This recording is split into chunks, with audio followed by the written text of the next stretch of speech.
நடிகை ராஷ்மிகா மந்தனா, சமந்தா உள்ளிட்ட பல முன்னணி நடிகைகளின் டீப் ஃபேக் வீடியோக்கள் அவ்வப்போது சமூக வலைதளங்களில் வைரலாகி அவர்களை அதிர்ச்சிக்குள்ளாக்கியதோடு திரை உலகில் பெரும் சலசலப்பையும் ஏற்படுத்தி வந்தது.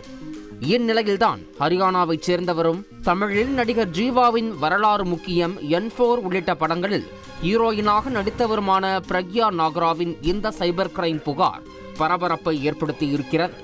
தனது பெயரை வைத்து உருவாக்கப்பட்டிருக்கும் ஹேஷ்டேகை இணையத்தில் வைரலாக்கி வரும் கும்பல் டீப் ஃபேக் வீடியோ மூலம் தனது முகம் சித்தரிக்கப்பட்ட ஆபாச வீடியோவை பரப்பி வருவதாக தெலங்கானா சைபர் கிரைம் போலீசில் புகார் அளித்திருக்கிறார். டெக்னாலஜி என்பது நமக்கு உதவுவதற்காகவே தவிர நம் வாழ்க்கையை துயரத்தில் ஆழ்த்த இல்லை எனவும், இதுபோன்ற AI தொழில்நுட்பத்தை தவறாக பயன்படுத்தும் கையவர்களை என்ன செய்வது எனவும் ஆதங்கத்தை கொட்டி இருக்கிறார். மேலும் இந்த விவகாரத்தை தான் வலுவுடன் எதிர்கொள்ளவிருப்பதாகவும், இந்த தருணங்களில் தனக்காக இருக்கும் மக்களுக்கு நன்றி தெரிவித்த பிரக்யா நாகரா, வேறு எந்த ஒரு பெண்ணும் இப்படிப்பட்ட சோதனையை சந்திக்க கூடாது என பிரார்த்திப்பதாக தெரிவித்துள்ளார்.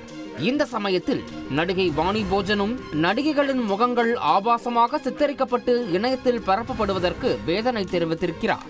சமூக வலைதளங்களில் உலாவரும் அனைத்தையும் மக்கள் உண்மையென நம்பி விடுவதால் இதுபோன்ற விவகாரங்களில் ஹீரோக்களை விட ஹீரோயின்களுக்கே அதிக பாதிப்பு எனவும் தெரிவித்திருக்கிறார்.